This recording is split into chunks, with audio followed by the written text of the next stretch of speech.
All right, hi everyone, and welcome to the Movement Disorder 2.0.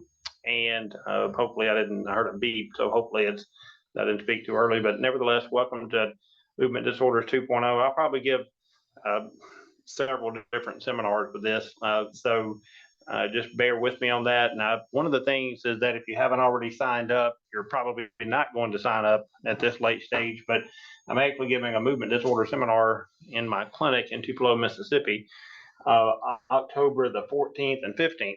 And if you go to barlowbrainandbody.com, you can register for that. Now, here's the good news, is that if you can't attend, hold on just one second. If you cannot actually attend the seminar, you can still get the recording of the seminar. So that's important. And also, what we're going to be doing is I have a Save Your Brain seminar Saturday at 12:30. So those that are attending the seminar this weekend, my level 3 movement disorders, I'm sorry, literally just came off the floor and got in here and got to speaking. But all of you that are coming to my level 3 seminar this weekend, on Saturday, I have at 12:30, I'm doing an outside lunch workshop, and I have currently 39 people signed up for that lunch workshop for movement disorders. Now, I will stress to them, this is not a treatment for dementia, Alzheimer's, and Parkinson's. This is to show you what are the early warning signs, because it's like cancer. You don't want to wait till you get cancer and go, oh, I'm in stage 4, let's do something about it. Well, there's early warning signs, which we're going to talk about tonight. And here's what the scientific research states, that if we catch these things early enough, there's a 2016 study out, and it shows that if we catch this early enough, we can actually slow it down and even reverse it. The problem is when somebody I can always tell when a doctor doesn't know what he's doing, because they'll call me up and say a person's got Parkinson's, and I'll go, okay, tell me what's going on. And they have this Parkinson type symptom, and I go, well, tell me, what does this person want? And they want that tremor to stop. I'm like, that's not going to happen. And see, the difference between me and most doctors is I'm going to tell a patient up front what we can expect to do and things that are just not going to happen. And if you don't want this to go into this, and if you don't want to pee on yourself and poop on yourself and have somebody feed you, and somebody like your wife or your husband push you around in a wheelchair, now if that will work, I will accept you for care. See, that's called managing patients' expectations. Do we want this to stop? Yes. But again, I'm not going to sit here and tell somebody this is going to stop, because it's probably not. We don't want it to progress in this other side. Okay. And we don't want people peeing on themselves, and somebody having to feed them and push them around. So when it comes to movement disorders, what will happen, there's basically going to be 3 types that you need to look for. And I do mean with these movement disorders, I mean anybody that's over age of 45, because I actually saw this on TV. I don't watch much TV, but I just happened to turn it on and trying to go to Netflix, and then this commercial popped up on regular TV, and it was a Parkinson commercial. And the Parkinson commercial stated that every 9 minutes, somebody's diagnosed with Parkinson's. So if you want a niche, that's a niche, and that is learn how to do what I'm doing, okay, and how to transition from a pain-based clinic into a brain-based clinic. Because these people, even with movement disorders, Alzheimer's, and dementia, early onset and late, research shows that even if a person has Tremors and Parkinson's, diagnosed with Parkinson's, 85% of these people have pain syndromes. So even if you can't stop this, or they're like that, you might be able to help them. If you do the neurometabolic program, you may be able to help them at least decrease their pain and be able to function at that level. And so what we have when we're dealing with movement disorders, we're mainly dealing with 3 different movement disorders. So what we want to know is real simple. Is the person moving at rest? Is the person moving in action, or both? So like, for example, if I'm having a movement disorder when I'm at rest, this almost always going to be some type of Parkinson's or basal. It's going to be a basal ganglionic link to it. Now, when I talk about basal ganglion, I hear doctors call me up and they're board certified chiropractic neurologists. They think they know something. You know, I'm a graduate of the Carrick Institute. I carry 2 advanced certificates in this field.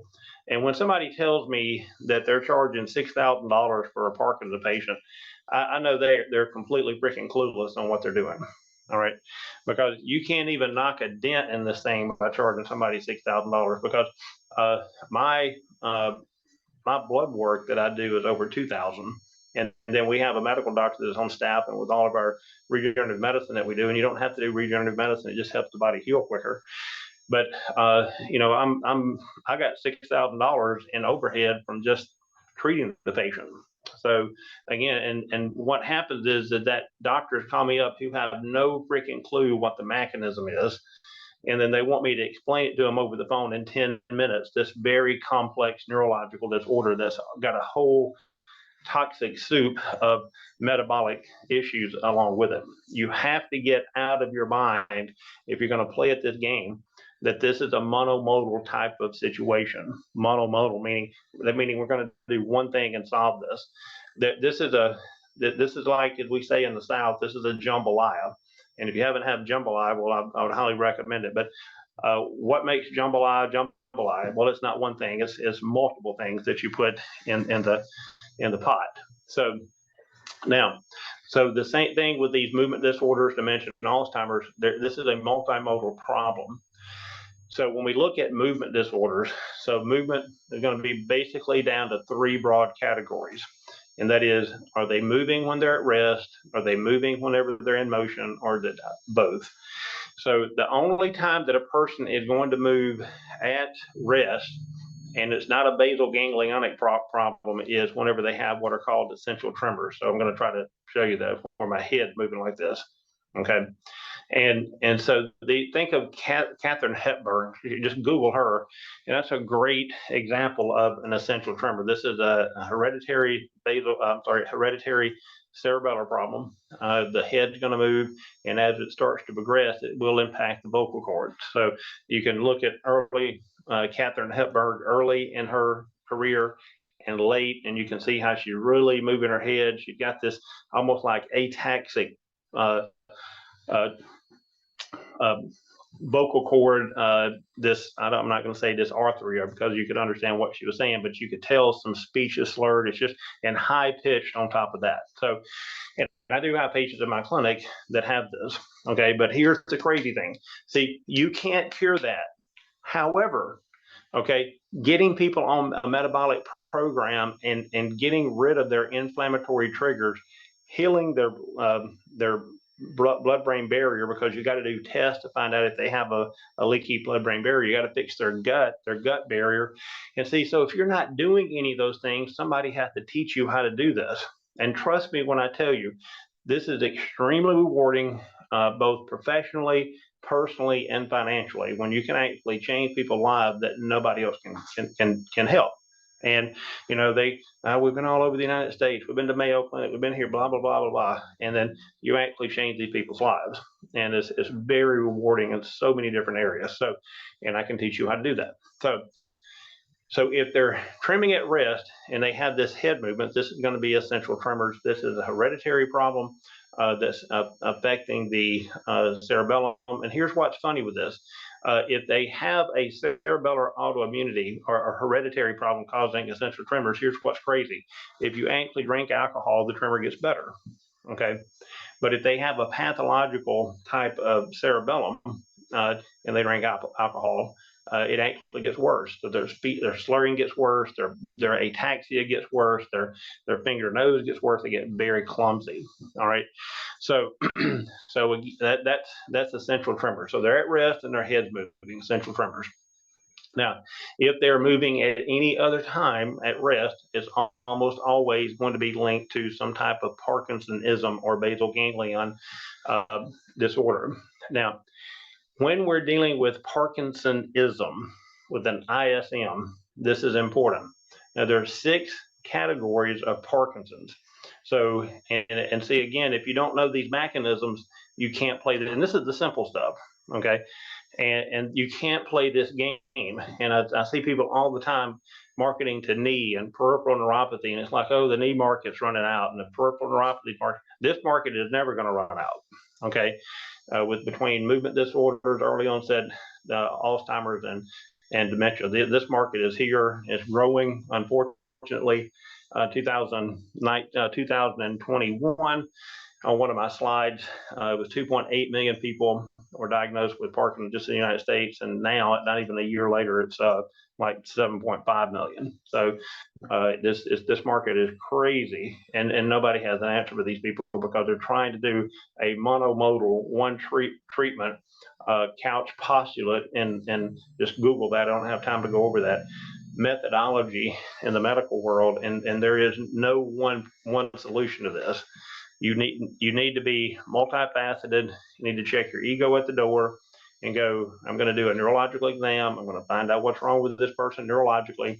We're going to set up an environment metabolically so that the patient can actually create brain-derived neurotrophic factors, can actually create neuroplasticity, and we can activate the neural stem cells to create neurogenesis in the brain.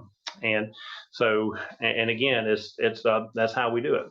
So when it comes to Parkinsonism, there are 6 categories, and the more of these you have, the more likely you're going to have Parkinson. So just write these down. I'm going to go over these in detail this weekend. So number 1, does a person have what is called bradykinesia? Do they walk very, very slow? Are they slow walking? Are they slow thinking? Okay, because when this direct pathway, you got 2 pathways in the basal ganglion, and when the direct pathway fires, this job is to give you some oomph. Boom! All right. And then the indirect pathway is to slow things down. But when we start to lose the direct pathway, we actually start to slow down in our cognition, and our movement and our thought processes. So people become bradykinetic, or they're slow movers. They have their center of pressure is off. So you'll start to see them kind of flex forward, and you can actually do a pull test. You can stand behind them and do a pull. Like if I'm the patient, I'm standing here, and you pull me, you take your hand. So I'm here and I pull back like that. And if they take more than 3 steps, that's a positive pull test. And that's another possible scenario that we have with Parkinsonism. All right, rigidity. Rigidity means they don't have an arm swing. Okay, they're stiff in their arms. All right, so rigidity. They can have resting tremors. That's number 4. You can have camptocormia, which is where you're flexed over like this. Okay. All right. In this situation, you see people walking around like this. This is a camptocormia. And then freezing, where they're doing something like they may stand up from a seated position, they just freeze. Freezing is the more advanced situation. So we have bradykinesia, we have postural instability, we have rigidity, stiff arms, stiff shoulders, stiff hips. Okay, people just say they're stiff. All right, resting tremor, camptocormia, where they're flexed forward, and then freezing. Now here's the amazing thing: when these people come into your clinic, I could not tell you how many peripheral neuropathy patients come into this clinic that have early onset Parkinsonism. Because see, out of those 6 that I gave you, if they have 2 or more of those, they're probably in that Parkinsonism state. If they have 3 or more of those 6, then it's probable that they're in that Parkinson state. So Parkinsonism is not Parkinson. That's 2 different things. Parkinson's is an idiopathic type of disorder where the substantia nigra pars compacta is not releasing dopamine, and dopamine is not firing to the D1 pathway, okay, direct pathway. And if you're saying, wow, I don't even know what you're talking about, see, this is why you don't need to be playing this game, and this is why very few clinicians have the skill set to play this game, and that's why it is so wide open for us. Now, so we've got, if we're at rest, we've got essential tremors, and then I've given you the 6 categories of Parkinsonism, and all of those are movement disorders. Okay, and then we have another one that's called a metabolic movement disorder. Sometimes it's called physiological and movement disorders, where they actually have movement at rest, and when they're moving. So when we see these types of, a patient comes in and goes, well, I've got this movement problem. And like when I move my arm, it kind of shakes. And when I stick it out here, it kind of shakes, but it only does that in that one position. And that could be a lot of things, but if they're having a tremor in movement and when they're at rest, we need to be looking at things like Hashimoto's. We need to be looking at Graves' disease. We need to be looking at blood sugar dysregulation. We got to look at the liver pathways. Are they detoxing? What's going on here? But we've got some type of metabolic disorder that we're having. So those are the major three categories of movement disorders. I think every one of you could turn the computer off right now, and you could look at somebody and go, okay, are they having a movement disorder at rest? If their head's trimming, that's a cerebellar hereditary problem. We got to get their inflammation under control. There's a lot of things we've got to do metabolically to help a person improve this function. These people are not going to be cured of this, so stop using the cured word. Don't even imply that it's going to be cured. Can we slow it down? Yes. Is it going to be fixed? No. Because at some level, you're going to have this for the rest of your life. Because don't go out there and tell somebody that oh yeah, that tremor right there, we're going to stop that. Don't do that. Just don't do that. Don't be misleading to the patient like that. You know what? If that tremor stops completely, great. Okay, but just remember, if it stops early, everybody goes through these honeymoon phases where they get like really good results, and then they kind of start going back to their old way of eating and doing things, and then some of these tremors may start to come back, or they will come back. So just be straightforward with patients with this. Okay. Now, when we're dealing with these basal ganglionic disorders, do you know the two areas that actually fire into the basal ganglion? There are two main areas that fire into the basal ganglion, or presynaptic to the basal ganglion. So the basal ganglion on the left, okay, it is presynaptic to the frontal lobe on the left side. So this right now, the frontal lobe fire, well, all the lobes of the brain fire to the basal ganglion to gate its function. But it's easier to explain from a frontal lobe standpoint. So the frontal lobe fires to the ipsilateral basal ganglion, and it fires to the contralateral extremities. All right. So the frontal lobe, basal ganglion, but also the way that the basal ganglion gates the frontal lobe is through the thalamus, and it's called the ventrolateral thalamus. Okay.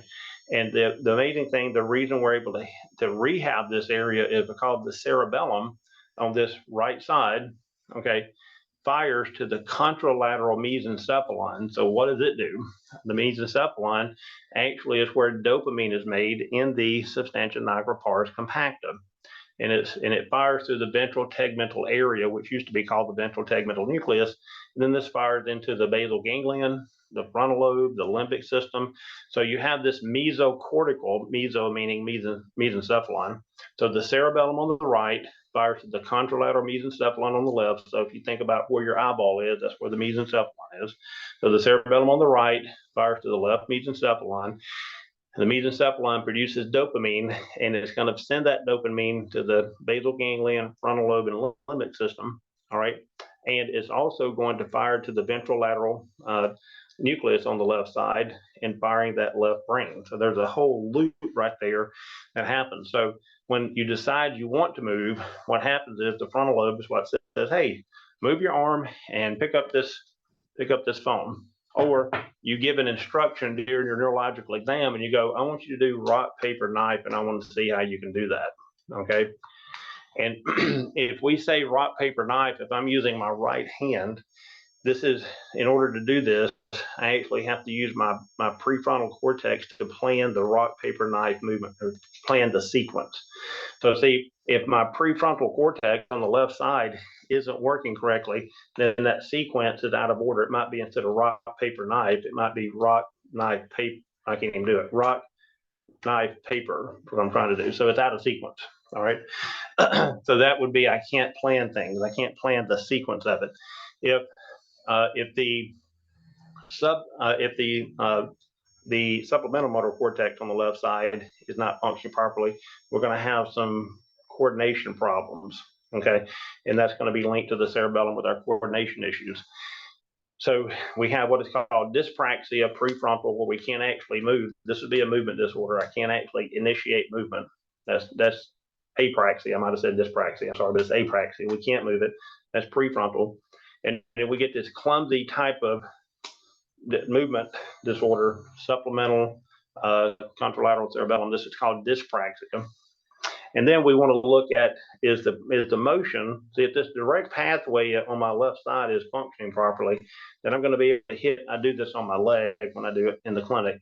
But see how the amplitude is where it should be. I'm not doing this. That would be an indirect pathway problem, but I'm not doing this either. I'm sorry, a direct pathway would be slowing down. Instead of doing it like this, instead of doing it this speed, it's like this is as fast as they can go, and you like speed up, and they're like, I'm going as fast as I can. Okay, but this would be linked to a person who has hoarseness. Maybe we want to look at facial masking, whether we have a condition which is called hypomemia in Parkinson's, where people actually they're looking at somebody and their mouth starts to drool, starts to open, and then the next phase of that they can't swallow, and then they start to drool outside of their mouth. Okay, so that just doing this one simple test right here can tell us where the prefrontal cortex on the left side, supplemental motor cortex, basal ganglion, direct and indirect pathway is firing properly, along with the cerebellum, because the cerebellum is what turns on and turns off movements for smoothness. So see, that whole loop from the frontal lobe to the basal ganglion back to the frontal lobe to the thalamus, and then the cerebellum firing through the mesolimbic, mesocortical, thalamic pathway. See, that gives us the frontal lobe goes, I want to do something, gives you the command, and then the basal ganglion goes, here's how much amplitude you need to do. Just like going down the road, speed limit's 30 miles an hour. Here's how much gas you go. Oh, speed limit's going up to 45. We can give it a little bit more amplitude, and we're saying direct pathway, do your job and speed up. We're going 45, and then we hit an area, we hit a school zone. You got to drop down to 25. Your indirect pathway is part of the car that's putting on the brake. So your direct pathway drives the system. The indirect pathway inhibits the system. And like anything in life, we have to have a yin and a yang. We have a sympathetic nervous system. We have a parasympathetic nervous system. We have a bicep. We have to have a tricep. We have a deltoid. We have to have a latissimus dorsi. We have a rectus femoris. You get the point. We've got to have a hamstring. So we can't just have a direct pathway or indirect pathway, but how do we test these things to see if they're intact? A simple way of doing it is just the rock, paper, knife. Now, also, when we have this, we want to coordinate that with what do we see when the patient walks in. If people have a movement disorder, you should be able to see that as soon as they walk into your clinic or going back to the exam room. Look at their arm swing. That's a direct pathway that's decreased in its function. So let's say that I want to do finger to nose. All right, another neurological test. So I have the patient stick their finger out, and when they do that, I'm actually looking at their face to see if there's any type of facial asymmetry. And then I go, I want you to take this finger and I want you to put it right on the tip of your nose. Now see, if your basal ganglion and cerebellum weren't functioning together, and you say, take this finger, put it on your nose, it's just like it's just all over the place. So as soon as the motor cortex, the motor strip area 4 fires, it's just activating the muscle, just going fire. And it's like a rogue machine here. It has no control. But see, it's the basal ganglion when we fire this neurological system, and you go, here's how much amplitude we need to put on this to make this thing work right, a smooth trajectory. All right. So if somebody had a direct pathway and you said, take this finger, put it on the tip of your nose, it's going to look something like this. See how slow that is? All right. Now, if it's a cerebellar problem, remember that's going to be a kinetic movement. So we're going to have this breakdown somewhere. We're going to have a terminal tremor. Okay, or we're going to have hypometria, where we think our nose is here, or hypermetria, where we crush our nose. That's all cerebellum. Now, if they have an indirect pathway problem, and you say, put this finger on the tip of your nose, they're going to do like this. They're going to go, remember, indirect pathway inhibits in health, but the indirect pathway, when we lose its function, it does right the opposite of what it's supposed to do. So its job is to inhibit movement. Okay, but touch the tip of your finger to the tip of your nose, and they're like that. So see, there's no gating mechanism there. So that's an indirect pathway, which also we should have seen something like this this really, like chopping at them whenever they're doing the rock, paper, knife. Another dead giveaway here is if you look at their penmanship, you have what is called micrographia and macrographia. Micrographia means that as you're writing, the words get smaller and smaller. This is a basal ganglion problem. Macrographia means that the letters get bigger as they write. So that's a cerebellar problem. So see, how do we get, I'm going to open up the floor for questions here in just a couple of minutes. I got 9 minutes to go. So again, we got a left basal ganglion problem. And then how do we, just from a neurological standpoint, how do we get into that? First of all, you got to know what's presynaptic to the basal ganglion and postsynaptic, and you have to know what the blood supply is. Because see, if you don't know, it's like playing chess. If you don't know the rules of the game, you can't play the game. You just look stupid when you're sitting there at a chessboard trying to play somebody that knows what they're doing. Okay, and most people they're not even playing checkers. I mean, let's get for real.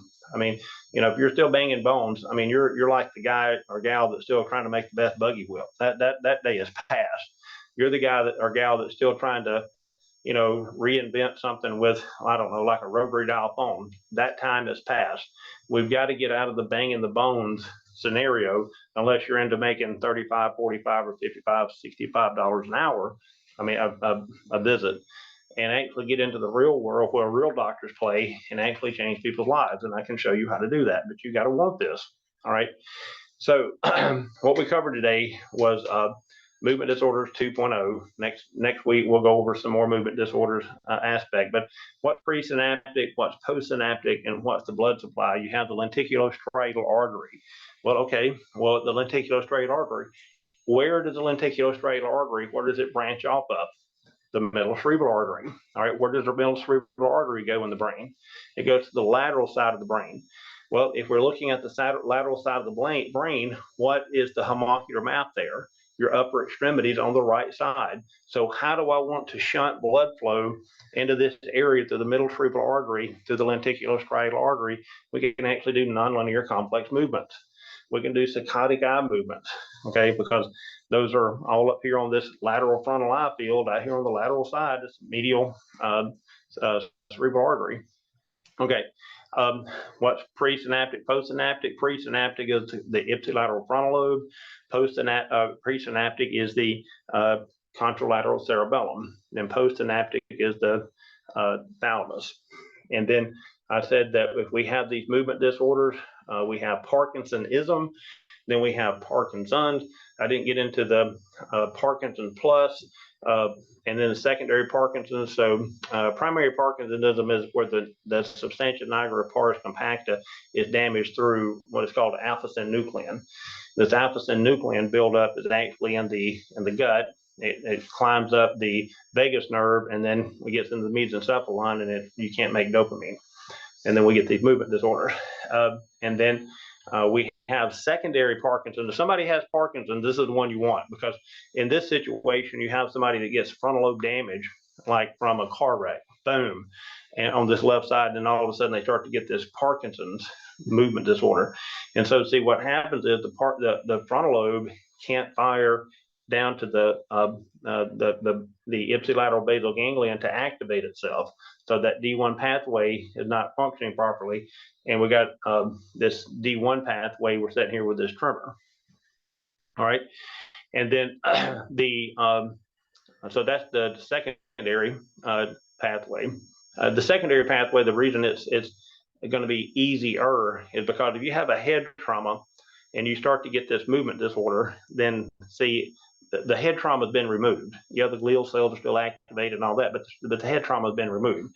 If somebody has idiopathic Parkinson's, that means that this alpha-synuclein is consistently bombarding the system. So we still have to treat all these people metabolically and neurologically to create an environment to create brain-derived neurotrophic factors, reconnection, and activate neurogenesis.